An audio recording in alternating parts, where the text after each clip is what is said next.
Olá, boa tarde a você conectado conosco aqui no Notícias Agrícolas, no ar o nosso boletim de mercado, olhando para os números da soja lá na Bolsa de Chicago. E a gente percebe dois movimentos distintos. Movimento para esse primeiro semestre, que acabou de forma positiva, mas não convence muito, e um movimento mais focado no segundo semestre, quando os olhos se voltam para o que vai acontecer lá nos Estados Unidos. A gente tem positivo para o primeiro semestre, negativo para o segundo semestre, dando o tom do que o mercado está enxergando aí nesse momento em termos de oferta e demanda, equilíbrio desses dois fatores e principalmente as possibilidades aí de precificação da soja. A gente vai conversar agora com o Ronaldo Fernandes. O Ronaldo é analista de mercado lá da Royal Rural, está aqui com a gente no vídeo já. Seja bem-vindo, meu amigo. Obrigado por nos ajudar a entender um pouquinho mais desse mercado. A gente percebe que o mercado ainda está procurando aí o seu rumo, mas já dá para dizer que tem uma tendência negativa para os preços pintando por aí, Ronaldo. O que está acontecendo com o mercado? Conta mais para a gente. Oi, Alex, boa tarde, obrigado por me receber. Eu já estava com saudade de falar com vocês aqui. Fazia um tempinho, né, que a gente não batia um papo. Olha, você começou falando um ponto que tem que chamar a atenção. A gente está tendo movimentos diferentes para os contratos que precificam a soja velha, lá dos Estados Unidos, e os vencimentos para a soja nova. Maio sai da tela daqui 30 dias corridos, sai da tela dia 12 e lá tem entrega física, a gente sabe que tem distorção por causa da entrega física. Então, a gente já não começa, vai chegando perto, você já começa a não sentir mais maio como a referência do mercado. Então, olhando para a tela aqui agora, você já pega ali julho, já precifica a soja nova, né? Mas é de agosto em diante ali que a gente já tem colheita mais avançada, o que se torna mais a referência da precificação. Eu colocaria agora esse cenário da soja dividido em dois influenciadores. O mercado da soja, propriamente dito, os fundamentos da soja, e também os fundamentos do mercado financeiro, que a gente sabe que a soja é uma das commodities que mais é afetada pelo mercado financeiro. Petróleo, por exemplo, toda vez, estourou guerra na Rússia, estourou guerra no Irã, o petróleo sempre responde muito rápido. Das commodities agrícolas, a soja é o nosso petróleo, ela que responde muito rápido às influências do mercado financeiro. E agora a gente está entrando num divisor de águas. A gente está entrando numa mudança de chave da maneira do mercado financeiro trabalhar. E aqui eu vou falar um pouco mais pausado para não deixar confusão na cabeça de ninguém do que eu estou querendo dizer. A gente tem, normalmente, quando cai dólar, a soja sobe, até ali um ponto de equilíbrio uma com a outra. Mas isso acontece quando é no cenário generalizado, no cenário global, no cenário internacional, cai dólar, sobe soja. A gente está vendo acontecer agora cair dólar e a soja não está subindo. Às vezes a soja até cai junto. Por quê? Porque essa queda do dólar, ela não é generalizada, ela não é global, ela é muito mais intensa dentro do cenário brasileiro. Tem uma estratégia de mercado muito conhecida, muito tradicional, sempre trabalhou, o mercado sempre trabalhou com ela, que é o carry trade. O que é esse carry trade? É um nome bonito para explicar troca de juros, ou spread de juros para quem gosta de trabalhar com a bolsa, que é quando os investidores pegam dinheiro emprestado em países que têm os juros baixos e colocam esse dinheiro em países que têm os juros altos. Então, agora, por exemplo, você tem Japão com juros negativos, você tem a zona do euro ali com juros de 3%, o próprio Estados Unidos com juros de 5% também se torna um ponto atrativo. E aí, quando você vai olhar a coluna inversa dos juros mais altos, você tem, em questão de risco, o Brasil está na ponta. O primeiro lugar mesmo é a Argentina, com juros de 78%, mas com inflação acima de 100%, ninguém quer tomar risco na Argentina. Mas você coloca o Brasil com juros de 13%, a taxa Selic, 13,75%. E aí você olha para um país que é um país exportador, que é um país de commodity. Você quer colocar dinheiro lá, então você vai lá, pega dinheiro no Japão, pega dinheiro na Europa, pega dinheiro no próprio Estados Unidos e bota esse dinheiro no Brasil. Por isso a gente está vendo essa derrocada do dólar. E muitas pessoas falando com a gente aqui, Ronaldo, já não está na hora desse dólar parar de cair. Falou, olha, depende do motivo, né? Ah, mas vai baixar a taxa Selic, veio esse novo arcabouço fiscal, que eu vi que vocês fizeram até uma matéria muito interessante, trazendo especialistas para falar. O novo arcabouço fiscal, na melhor das hipóteses, no cenário mais bonito, deve levar a taxa Selic ainda acima de 10% lá para o final do ano. Então ainda tem muito espaço para a nossa taxa ser atrativa. E não importa muito o quanto que está a taxa, o que importa é qual a taxa que está nos outros lugares. Então, se a nossa taxa for para 10 e ainda na Europa tiver a 2, tiver a 1, a nossa taxa continua interessante. Então, esse fator. E aí vocês lembram bem desse nome, o carry trade, ele sempre é tradicional, o mercado sempre trabalhou com isso. Enquanto o Brasil foi esse ponto de atração, é mais pressão de queda para o dólar. Então, está na hora do dólar parar de cair, não tem hora para o dólar parar de cair. Enquanto o Brasil foi esse ponto de atração, a gente está vendo o Ibovespa subir e o dólar cair. E o E quem está próprio, com a... e o próprio Banco Central americano divulgou hoje que deve parar com a subida de juros aí no mercado. Ou seja, mais atratividade ainda para os juros brasileiros, né? Você coloca os Estados Unidos, que nunca gostou de subir juros. O mercado americano sempre trabalhou ali com teto de 2,2, nunca gostou de subir. Tiveram que subir meio que a fórceps por causa da ressaca de pandemia, por causa da Inflação, situação de né? guerra, inflação estourada.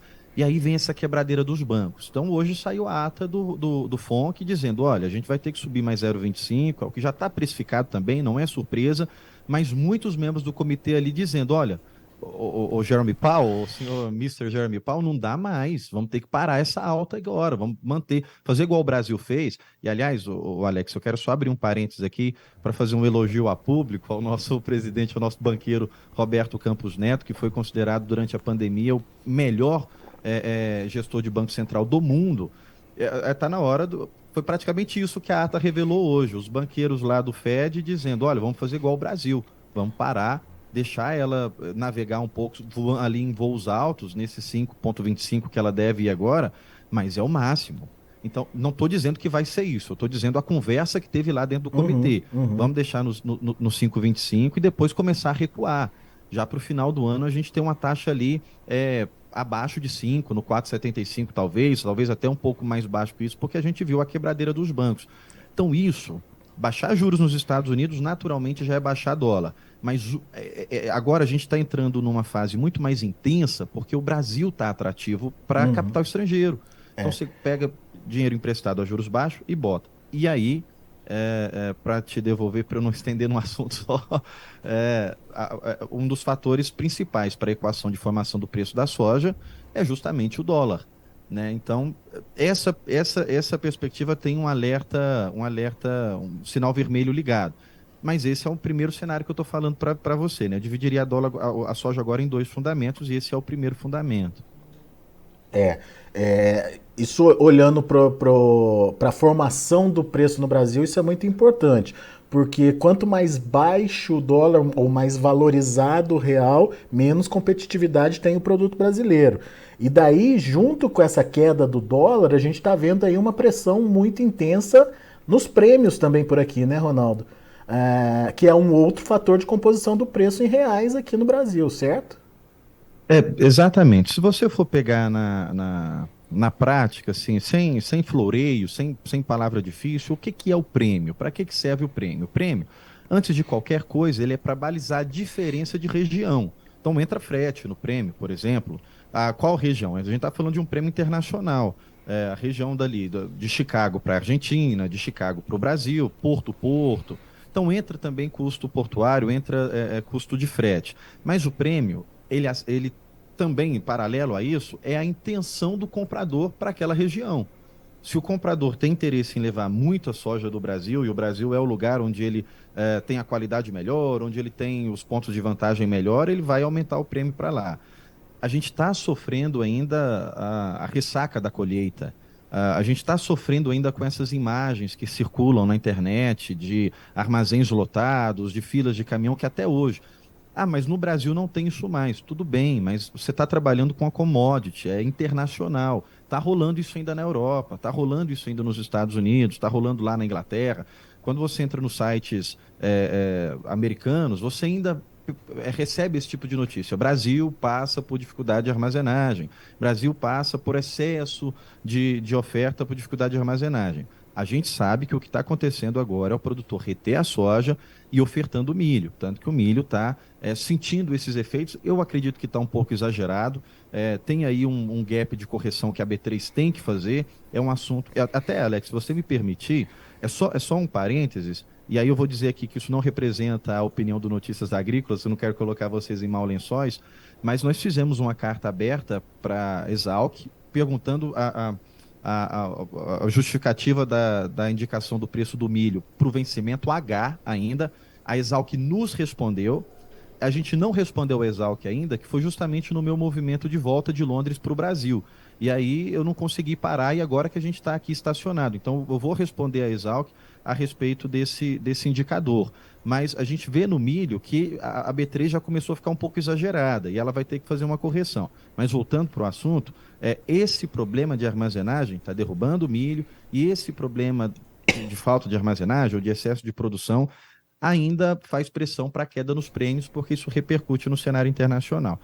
Para fazer um paralelo agora de comparativo, a gente tem alguns riscos, que se a gente vai para o segundo semestre, a nossa perspectiva é de movimento de alta, mas a gente tem alguns riscos que colocam em xeque esse movimento de alta. Em primeiro lugar, nossos vizinhos, os Los Hermanos, né? A Argentina voltou com soja dólar, 300 pesos por dólar, é um baita soja dólar, não teve muita força ainda, porque a burocracia para participar disso ainda não foi divulgada, ainda não foi esclarecida. E aí, hoje eles anunciaram, aliás, ontem eles anunciaram, ó, você que está embarcando, que não sabe como participar do soja dólar, a gente vai deixar você prorrogar o embarque por mais 60 dias. Isso é um custo muito alto dentro do porto. E olha o que a Argentina está permitindo fazer para o produtor participar, para o exportador participar do soja dólar. Então entra uma concorrência muito pesada do lado de lá, que a gente sabe que a Argentina não tem soja, ela vai colher muito menos do que ela estimou lá no início e ela vai ter que comprar soja do Brasil. A Argentina vai precisar comprar um grande volume de soja do Brasil. Mas o que vai ser sentido agora é o que ela vai ofertar. E só lá depois, na hora que ela estiver recomprando isso, que o mercado vai conseguir ajustar. E eu quero chamar mais uma vez a atenção para um ponto que a gente sempre tem falado. O pessoal falou, mas vocês estão insistindo nisso aí demais, eu vou continuar insistindo para quando chegar lá na frente você lembrar que a gente falou. Tem um buraco na produção de farelo global. No relatório do USDA que saiu agora essa semana, na hora que saiu ali o farelo, eu falei assim, não, tem alguma coisa errada aqui no nosso arquivo, vamos olhar que a gente pegou errado o negócio. Eles me aumentam 1,3 milhão de toneladas no estoque inicial do Sudeste Asiático. Mas de onde que tirou? Mas tiraram. Por que que o USDA fez isso? Porque eles foram obrigados a reduzir a produção da Argentina. Menos 2 milhões de toneladas na produção da Argentina. E aí, para não deixar um buraco, eles foram lá e aumentaram o estoque inicial do Sudeste Asiático. A gente sabe que quem vai tapar esse buraco da Argentina é o Brasil. A gente vai produzir ali perto de 40 milhões de toneladas para farelo de soja. Então, isso vai ser sentido, isso ainda não está precificado. Um outro ponto é o biodiesel. No ano passado, a gente produziu cerca de 6 bilhões de litros de biodiesel. Esse ano, a gente vai superar os 7. Então, também vai ter um grande consumo de biodiesel. Mais de 11 milhões de toneladas de soja para biodiesel, só que isso ainda não está precificado. Isso ainda não está sentido no preço final da soja. Ô Ronaldo, o que você está querendo dizer com isso? Que os derivados aí da soja vão dar fôlego para uma retomada do movimento de alta para o grão? Sendo bem direto, eu acredito que sim. Inclusive o próprio grão in natura também, acredito que a força da exportação não está do jeito que a gente imaginava, mas está saindo bons volumes, sim. A gente imaginava que já ia começar bombando lá em cima, mas entramos numa competição muito acirrada com a soja americana. O chinês não tem sentimento, o chinês ele vai comprar onde está mais barato. Então a China migrou muita compra para os Estados Unidos, mas a própria força da exportação que vai se mostrando ao longo dos meses, a força do consumo interno que vai ter que aumentar para farelo, para óleo de soja, que vai se mostrando também ao longo dos meses, eu acredito que a gente tem sim uma expectativa de um movimento de alta. Mas, Alex, aí eu quero chamar a atenção que a gente, quando fala assim, é um pisar em ovos, para o produtor ficar extremamente atento ao nível que a soja vai agora. Porque, beleza, a soja vai subir no segundo semestre, mas o que importa é o quanto ela vai cair agora, não é o que ela vai subir lá na frente, Uhum. porque ele tem que fazer a conta do carrego. lembra dos dois fatores que a gente começou a falando. Caro produtor, lembra dos dois primeiros fatores que a gente começou discutindo aqui. O quanto o dólar pode cair, o quanto o prêmio pode chegar. Se bem que, é claro que a gente falar de soja lá na frente, se você for pegar os prêmios mais de fevereiro em diante ali, aliás, os prêmios já de outubro em diante já estão menos negativos, né? Os prêmios mais para frente já são melhores, mas mesmo assim, a pressão que a gente está tendo no dólar e a pressão que a gente está tendo no prêmio, é importante você ficar atento aonde o nível da soja vai chegar, para ver se vale a pena você fazer o carrego para o segundo semestre. A gente tem expectativa de alta para o segundo semestre? Sim. Mas em Essa alta, eu não cima estou de que dizendo que é preço, preços. né? Exatamente, eu não estou dizendo que vão ser preços melhores do que agora. Estou dizendo que, olha, lá na frente a gente vai ter uma. Mas assim, pessoal, mas é óbvio também, não vai ficar só caindo, né? É, Mas eu não estou falando que vai fazer um movimentinho de alta, estou dizendo que vai entrar numa tendência de alta. A gente acredita que, pelo desenho que nós temos hoje, por todo esse cenário do farelo, o cenário do biodiesel, o cenário também das exportações, a gente não tem um movimento, a gente tem uma tendência de alta guardada para o segundo semestre. Só que essa tendência de alta, ela pode ficar suprida pelo que caiu agora. Então, eu sempre chamo a atenção. Tenha perto de você informações certas todo dia. Não fecha com sensacionalismo, não fecha com fake news, não fecha com a imparcialidade. Notícias Agrícolas tem trago aqui todos os dias profissionais muito bem qualificados. Eu sei que para parar aqui a gente sente até muito orgulho, viu, Alex? Porque para parar aqui não é qualquer um que vocês chamam mesmo, tem que ter um embasamento.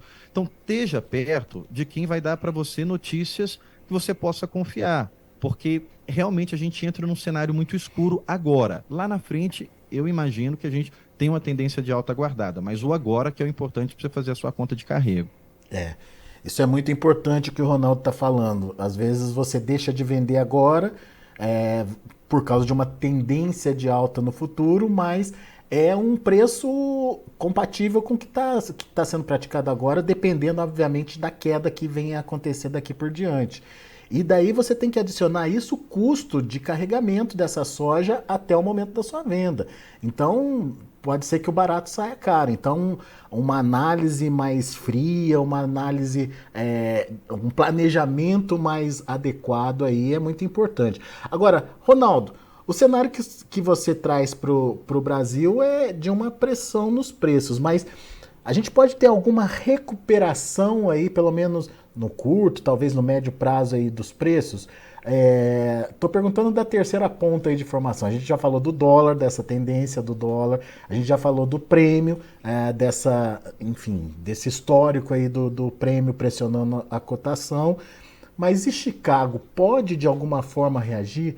E daí vem aquela análise dos fundamentos, né, que você colocou lá no início. Como é que fica isso e quais são as oportunidades que Chicago pode trazer? Pode trazer? É a pergunta. Sempre pode, né? A gente nunca vai poder falar assim, não, vai ficar. Se bem que o milho, eu escutei de algum. O milho agora B3 está sendo a maior tristeza para o especulador. Então, mas não vai parar de cair, né? A gente acha que Chicago agora, se você for olhar um desenho mais afastado, pegar um movimento mais distante, ele vai ficar navegando perto desses $15 por bushel. Chicago não tem outra coisa agora. É o que a gente estava falando. Quem vai dar preço para Chicago é o clima americano. Só que ele já sentiu um pouco das informações de que vai ser uma boa safra por causa de El Niño, porque está tudo desenhado para ser muito bem. E ele não foi lá embaixo. Então ele vai acompanhar agora. Aliás, ele foi lá embaixo, mas não ficou lá embaixo, né? Ele chegou a 14,20 e depois voltou a recuperar.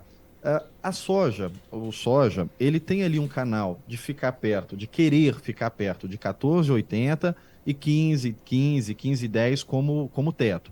Então, dentro do gráfico, você olha ali um 14,80 como piso, um 15,15, um 15,10 como teto. A gente imagina, Alex, que ele vai ficar dentro dessa linha, dando alguns momentos de oportunidade. Atraso no plantio americano, isso vai acontecer.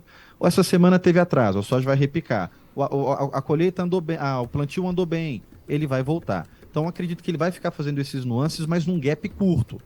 Não tô sendo aquele analista que joga se. Eu tô falando realmente é um gap muito curto, se você for olhar. De 14,80 no mínimo ali, que a gente imagina agora, até 15,10. Oportunidades vão ter de alta caso o clima apresente algum fator que prejudique a desenvolvimento da lavoura, né? Então agora é o plantio. A gente acredita que Mas eles é não vão tudo, conseguir plantar. ô Ronaldo, mas é tudo muito rápido, né? O produtor tem que ficar atento, né? Exatamente, exatamente, são oportunidades.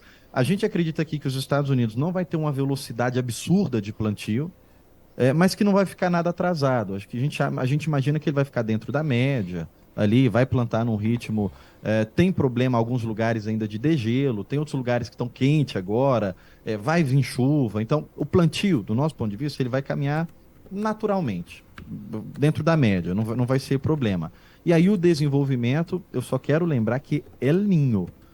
A gente não está falando de nada neutro. Neutro, às vezes, dá algum problema. Laninha deu problema. El Ninho, os mapas costumam apresentar algo e mudar com uma velocidade muito rápida.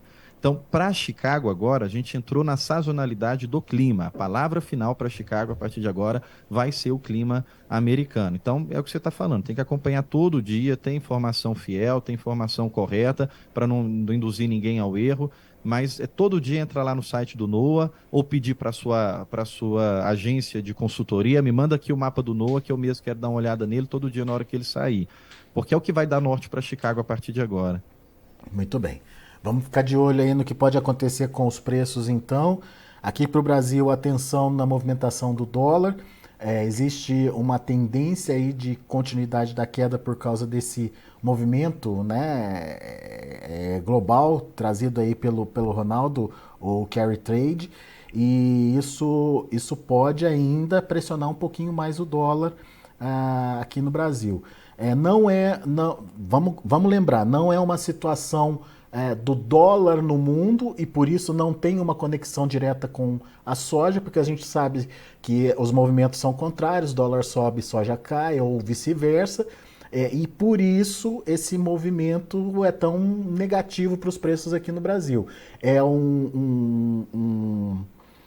capital especulativo que está chegando aí no Brasil e da mesma forma que entra pode sair rápido, né, Ronaldo? Então tem que ficar atento a esses movimentos também, né? Esse é um ponto bastante de alerta, viu, Alex? E é difícil de prever. A gente que está aqui como analista de dólar é um dos pontos mais críticos para você acompanhar o mercado, é esse capital estrangeiro, essa entrada e essa saída. Porque você não consegue acompanhar. O cara que falar que está acompanhando isso antecipadamente, ele está te mentindo. É quase que impossível. Você geralmente vê um retrato, você vê depois. Aconteceu agora com a guerra. Eu sou da economia, da área da economia, e era uma regra o professor falar para você, ó, em cenário de guerra é dólar para cima porque é ativo de segurança. E aí o mercado ativa a aversão a risco, vai comprar dólar, vai comprar ouro, vai comprar T10 e vai vender todo o resto. Então é commodity para baixo e dólar para cima. E na guerra, quando começou Rússia e Ucrânia, a gente teve o dólar caindo. Mas peraí, isso é regra de ouro, é Fibonacci, exemplo, não é, mas é como se fosse assim, uma regra absoluta. Por que o dólar está caindo no início da guerra? Porque o Brasil se tornou refúgio de capital estrangeiro. Porque todo mundo tirando dinheiro, inclusive da Rússia, saindo da Rússia, precisava realocar em algum lugar. E não foram realocar nos Estados Unidos, foram realocar no Brasil. Porque a gente é exportador de taxa de juros. Então, esse é um fator que entra muito rápido, derruba dólar, e se ele for sair, ele sai muito rápido. Como é que a gente faz para monitorar, para tentar prever isso? É acompanhar as taxas de juros dos principais bancos centrais ao redor do mundo e fazer um paralelo com a cesta dos países emergentes. Não é uma tarefa fácil, mas a gente está tentando fazê-la diariamente aqui. Boa. Por isso, atenção plena aí no que está acontecendo, não só com os fundamentos na soja, mas também com o mercado financeiro aí. E, obviamente, tudo isso faz parte do planejamento do produtor. E por isso que o Ronaldo insiste em ter do lado aí um monitoramento, uma consultoria, alguém especializado que possa dar esse caminho das pedras aí para que, de fato, né, você faça a coisa certa e aproveite as oportunidades. Certo, Ronaldo? E a soja, Alex, ela como eu falei, o petróleo é a mãe, o pai das commodities, aí a soja na commodity agrícola é uma das que mais sente essa influência do mercado financeiro. Desde a pandemia para cá, sobretudo com a guerra, esses mercados que não eram tão influenciados, tinham uma influência muito menor do que se tem hoje, ficaram muito mais voláteis, porque despertou. A gente teve um boom de ações, gente entrando no mercado de commodities, gente que nem sabe o que é soja, gente, um fundo qualquer aí. Então, agora a gente está num novo momento do mercado financeiro. Ah, mas eu trabalho há 30 anos com a soja, eu estou há 10 anos, estou há 20 anos e o mercado não era desse jeito. Mas porque realmente, desde pandemia, desde guerra, por exemplo, com a guerra Rússia e Ucrânia mostrou para o mundo o milho e o trigo, que muita gente que não operava milho e trigo viu, peraí, o que que a guerra vai trazer? Esse pessoal de Faria Lima, o que que a guerra vai trazer de alta? Vai trazer o trigo e o milho, bora lá comprar. E muita gente continuou ainda. Então, por isso que hoje a gente tem muito mais volatilidade, a gente tem muito mais movimentação de um fundamento que às vezes não era para causar aquilo. A gente tem muito mais exagero nas precificações do mercado. Então, a soja, ela é o fator que mais é influenciado por essas nuances do mercado financeiro. Eu sei que alguns anos atrás você não tinha que acompanhar isso tudo, mas hoje o mercado é assim. Então, a gente tem que acompanhar para poder acertar mais ou errar menos, né? É isso aí. Meu amigo, obrigado, viu, mais uma vez por estar aqui com a gente e ajudar a gente a entender toda essa dinâmica aí de formação de preços. Não é fácil, como você mesmo disse, as coisas mudam muito rapidamente, mas a gente precisa ficar atento e acompanhar no dia a dia aí para, se não acertar mais, errar menos, como você acabou de dizer. Obrigado, grande abraço para você, até a próxima. Obrigado, Alex. Até mais. Valeu. Ronaldo Fernandes, Royal Rural, aqui com a gente no Notícias Agrícolas. Nesse momento, o mercado financeiro tem uma pegada muito grande aí na formação de preços aqui no Brasil por conta do dólar em queda. A explicação é capital especulativo entrando no Brasil por conta da nossa taxa de juros elevada. Temos também os prêmios que atingiram aí patamares negativos bastante intensos, né? Quedas significativas aí nos prêmios brasileiros. Isso tira também a competitividade ou a rentabilidade do produtor. Mas temos fundamentos que podem ser positivos para a soja lá na Bolsa de Chicago, que é o terceiro tripé aí de formação de preços em reais, que é o mercado do clima por lá. O mercado do clima pode, de alguma forma, trazer a oportunidade de negócios e você precisa ficar atento. Portanto, são dicas preciosas para que você entenda como o mercado funciona e dessa forma se posicione da melhor forma aí para diminuir os riscos da sua negociação. Vamos ver os preços, vamos ver como estão as negociações lá na Bolsa de Chicago. Acompanha comigo aqui na tela. Primeiro vencimento maio, 15 dólares e 400 por bushel, subindo 7 pontos. Julho sobe 1 ponto a 14 dólares e 72 cents por bushel. Já o agosto fica no vermelho, 0,75 de queda, 14 dólares e 20 cents por bushel. E o setembro, 13 dólares e 39 cents por bushel, queda de 4 pontos mais 25. Esse é o comportamento da soja. Vamos ver o milho? Milho também sem direção definida. Maio, 6 dólares e 56 cents por bushel, 5 de alta. Julho encerrando no 0 a 0, 6,27. Setembro, queda de quase 5 pontos a 5 dólares e 62 cents por bushel. E o dezembro também no vermelho, quase 4 pontos de baixa a 5 dólares e 55 cents por bushel. E o trigo? Trigo encerrou de forma positiva, ganhos relativamente pequenos. Maio, 6 dólares e 79 cents por bushel, 5,5 de alta. Julho, 6 dólares e 87, 3 de alta. Setembro, 6 dólares e 98, 2,5 pontos de elevação. E o dezembro, 7 dólares e 13 cents por bushel, 1,5 ponto de alta. São os números já de finalização do mercado lá na Bolsa de Chicago. A gente vai ficando por aqui. Agradeço a sua atenção e audiência.